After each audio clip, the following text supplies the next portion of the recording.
ছাওয়ানি। বলে আপনাদের আমিরুল মুমিনিন কোথায়? বলে ওই যে মসজিদে শুয়ে রয়েছে, কোনো বডিগার্ড নাই, কোনো সিকিউরিটি নাই, কোনো দেহরক্ষী নাই, একটু আরাম করছেন, ফজর পড়েছেন। উনি বলেন আমাদের আমিরুল মুমিনিন, খলিফাতুল মুসলিমিন। উনি যে বলেন আদব নেবেন জাহাপনা, হযরতে আদম নেবেন জাহাপনা। সেই বলা আমিরুল মুমিনিন উঠে বলছে, কে বাবা, তুমি কোথা থেকে এসেছো? রাষ্ট্রদূত বলছে, হুজুর আমি জেরুজালেম থেকে এসেছি, আমাদের প্রাইম মিনিস্টার আপনাকে একটা চিঠি দিয়েছে, আমার বলার কিছু নাই, একটু চিঠিটা নজর লাগিয়েলেন। হযরত ওমর চিঠিটা নিয়ে পড়ে দেখলেন, বললেন জাহাপনা, আপনার সৈন্য আমার দেশে দাওয়াত দিতে এসেছে কোরআন হাদিসের, তাদেরকে কেল্লায় অবরোধ করা হয়েছে, আমি আপনার সাথে যুদ্ধ চাই না, আপনার সঙ্গে সমঝোতা করতে চাই, একবার আপনাকে পত্র দিয়ে আমি আমন্ত্রণ করছি, আপনি আমার দেশে আসেন, দুইজন মিলে একটা আপোষ করে নিব। হযরত ওমর সঙ্গে সঙ্গে তার খাদিমকে, যেটা তাকে দেওয়া হয়েছিল রাজকোষাগার থেকে, ডেকে বলছে, একটা উট নিয়ে এসো, নাম তার আসলামা, আসলামা একটা উটকে রেডি করো, এক্ষুনি জেরুজালেম যেতে হবে। কারণ এখন তাকাজা হয়ে গেছে, এখন একদম আল্লাহর দ্বীনকে বাড়ানোর জন্য তাকাজা এসেছে, পৃথিবীর সমস্ত কাজ এখন বাতিল, এটাকেই আগে করতে হবে। হযরত ওমর উটের উপরে চড়ে নিলেন, লাগামটা ধরে নিলেন আসলামা, আর কলম ধরে নিল কবি নজরুল ইসলাম। এই ঘটনার উপরে কবি নজরুল ইসলাম একটা কবিতা বলছে, হেরি পশ্চাতে চাহি তুমি চলিয়াছো রৌদ্র দগ্ধ দূর মরুপথ বহি, জেরুজালেমের কেল্লা যেতাই আছে অবরোধ করে, বীর মুসলিম সেনা দল তব বহুদিন মাস ধরে, দুর্গের দ্বার খুলিবে তারা, বলেছে শত্রু শেষে, উমার যদি গো সন্ধি পত্রে স্বাক্ষর দেয় এসে, হায় রে আদেক দারাল মালিক আমিরুল মুমিনিন, শুনে খবর একা একই উঠে চলেছে বিরামহীন, সাহারা পাড়াইয়ে ঝুলিতে দোকানা, শুকনো খুব জরুরি, একটি মশকে এতটুকু পানি, খুরমা 2-3 মুঠি, প্রহরী বিহীন সম্রাট চলে একা উঠে চোরে, চলেছে মাত্র একটি ভিত উঠের রশি ধরে, মরুর ঊর্ধ্ব আকাশে সূর্য আগুন বৃষ্টি করে, সেই সে আগুন তাতে খৈসম ফুটে বালুকার মরু পরে, কিছু দূর যেতে উঠ হতে নামি, কিছু দূর যেতে উঠ হতে নামি, কহিল গোলামের ভাই পেরেশান বড় হইয়াছে চলিয়া, এইবার আমি যাই, উঠে রশি ধরিয়া অগ্রে উঠে বসো উঠে, তপ্ত বালুতে চলে যে চরণে রক্ত উঠেছে ফুটে, গোলাম 2 হাত ধরে চুমি, গোলাম ওমরের 2 হাত ধরে চুমি, কাঁদিয়া কহিল এ আদেশ করেন কেমনে আপনি, গোলাম রহিবে উটের পিঠে আরাম করিয়া বসি, আর হেঁটে যাবে খলিফা উমর ধরিয়া উটের রশি।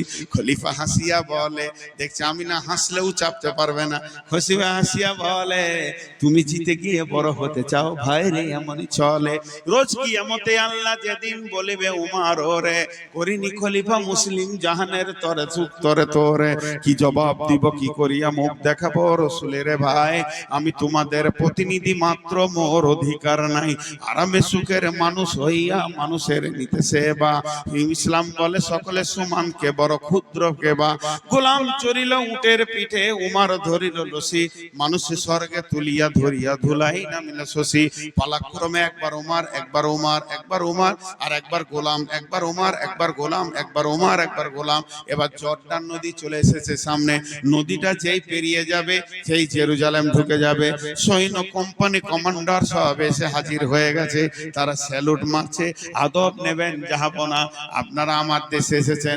প্রাইম মিনিস্টার বলছে, যাও যাও যাও, তোমরা বর্ডারে কি 18 লক্ষ বর্গ মাইলের বাদশা আসছে, ওকে স্যালুট দেবে, স্বাগতম জানাবে। কোম্পানি মেজর দাঁড়িয়েছে সৈন্য নিয়ে, এবার উটের পালা পড়ে গেছে, উমার নামতে থাকবে, আসলাম ওপরে থাকবে, যেই জর্ডান নদী পার হয়েছে, কোম্পানি মেজর সালাম দিয়ে বলছেন, আদব নেবেন জাহাপনা, আপনি আমাদের দেশে আসার জন্য আমরা ধন্যিত হয়েছি, আমরা গর্বিত হয়েছি।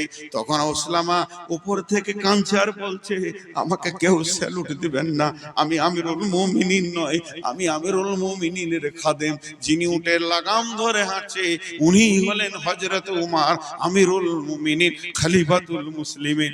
সৈন্যরা ঝরঝর করে কেঁদে দিল, আয় আল্লাহ, বাদশা দেখেছি, মন্ত্রী দেখেছি, রাজা দেখেছি, বড় বড় ধনী দেখেছি, জমিদার দেখেছি, কিন্তু পূর্ণাঙ্গ মানুষ এখনো দেখিনি, আজকে একটা পূর্ণাঙ্গ মানুষ দেখলাম। বন্ধুরে, গির্জা ঘরে গিয়ে তারপরে সন্ধিপত্রে স্বাক্ষর করলো, স্বাক্ষর হয়ে যাওয়ার পর আর গির্জার পোপকে বলছেন, হযরত উমর ভাই আমাকে 1-2 মিনিট ছেড়ে দেন, 10টা মিনিট ছেড়ে দেন, কিছুক্ষণ আমাকে ছেড়ে দেন। পোপ বলছে কেন? বলে আমি গির্জার বাইরে গিয়ে ওই ফাঁকা মাঠে 2 রাকাত কসরের নামাজ পড়ে আসবো, নামাজের ওয়াক্ত হয়ে গেছে, আমাকে ছেড়ে দেন। ইজাজত নিচে, পারমিশন নিচে, ছোট দেশের রাজার কাছে বড় দেশের রাজা। আমাদের দেশে কি, আমাদের দেশে যদি আমাদের মন্ত্রী হলো নরেন্দ্র মোদী আর বারাক ওবামা যদি এখানে আসে, মোদী ওর পেছনে হাঁটবে? জি না, ইসলাম এটা বলেনি। ইসলাম বলেছে তুমি যে দেশে চলে যাবে সেই দেশের মন্ত্রী তোমার মন্ত্রী। হযরত উমর ওটা মেনে নিয়েছেন। আমি এখন জেরুজালেমে আছি, আমার মন্ত্রিত্বে কোনো মূল্য নাই, এখানকার যিনি পোপ তিনি আমার মন্ত্রী, তাই তার কাছে আদবের সঙ্গে ছুটি লেছে। এইটা দেখে পোপটা মানে পাগল হয়ে গেল, ই কোন জিনিস রে ভাই, এটা কি? বলে এটা ইসলাম, আমি ইসলাম মেনে চলি। বলে তুমি কি এত ভালো, তোমার আদর্শে পাগল হয়ে গেছি। বন্ধুরে, হযরত উমর কি ভালো, উমর তো হলো জেরক্স কপি, উমর হলো ফটোকপি, উমর হলো একটা ছায়া। উমরকে যে বানিয়েছে, উমর যার হাতে তৈরি হয়েছে, সে নবী মুহাম্মদ সাল্লাল্লাহু আলাইহি সাল্লামকে দেখলে তুমি কলিজাটা দিয়ে দিবে। তখন পাদ্রী পোপ বলল, হে ভাই উমর, হে ভাই উমর, তুমি হাতটা আমার দিকে বাড়াও। উমর হাত বাড়ালেন, পোপ ওর হাতের উপরে হাত রেখে বললেন, আশহাদু আল্লা ইলাহা ইল্লাল্লাহ ওয়া আশহাদু আন্না মুহাম্মাদান আবদুহু ওয়া রাসূলুহু। একটা সাহাবী, একটা চরিত্র, একটা সাহাবী, একটা চরিত্র, একটা দেশ জয় করে চলে এলেন। বন্ধু আমার, এ ছিল রাসূলের বানানো নেতা।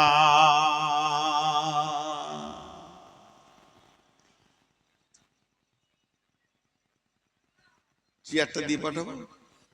আপনি দাঁড়িয়েছেন, আমার না খুব কষ্ট হয়েছে, চেয়ারটা দিয়ে আমি একটু কষ্ট করে নিচে বসে চালিয়ে।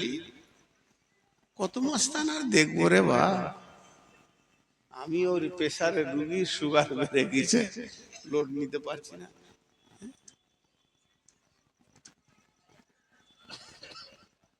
12টা বেজেছে, ওই সার্ভার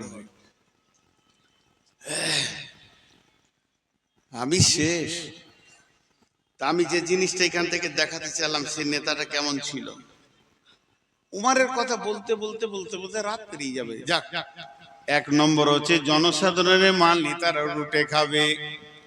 নাম্বার 2, ওয়ালামানাতু মাগনামান, ওয়ালামানাতু মাগনামান, ওয়ালামানাতু মাগনামান, আমানতের খিয়ানতি চলবে।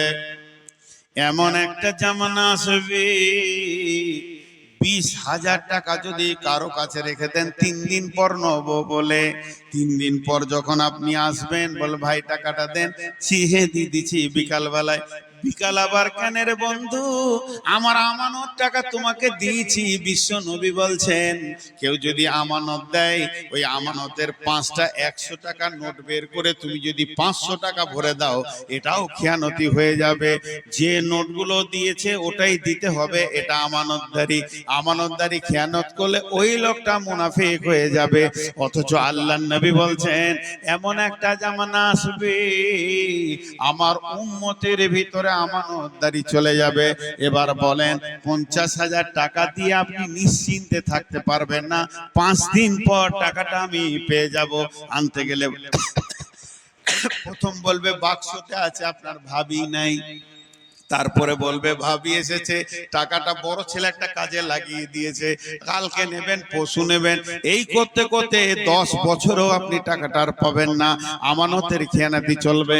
মাদ্রাসার টাকা, মসজিদের টাকা, আর খিলাফের টাকা, আপনার কিনা সরকারি টাকা, গ্রামের টাকা, মসজিদের মক্তবের টাকা, কুরবানির চামড়ার টাকা, ফিতরার টাকা, যার কাছে জমা থাকবে ও আমানতের খেয়ানতি করবে। এটা কিয়ামতের দ্বিতীয় আলামত। আর 3 নম্বর, ওয়া যাকাতুল মাগরামান, যাকাতকে জরিমানা মনে করবি, যাকাতকে জরিমানা মনে করবি।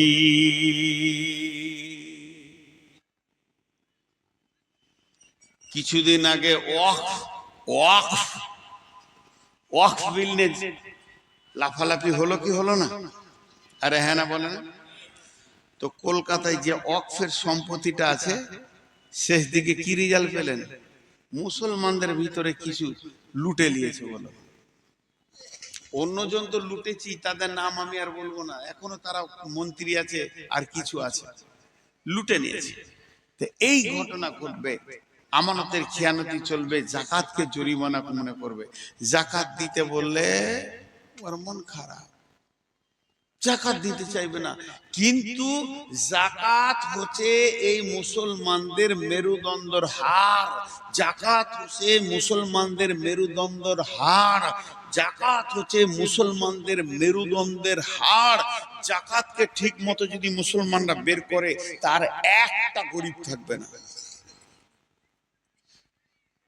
ছোট করে চিন্তা করেন, শুধু মহিষাপুরে যতগুলো ধনী আছে জাকাত ওসর ফিতরা মালটা এক জায়গায় জমা করেন, 10টা গরিবের ছেলেকে ছোট করে বিজনেস খুলে দেন আর বলেন এই টাকা আমাদের অফিসে জমা হবে, তুমি যা ইনকাম করবে তার থেকে খাও।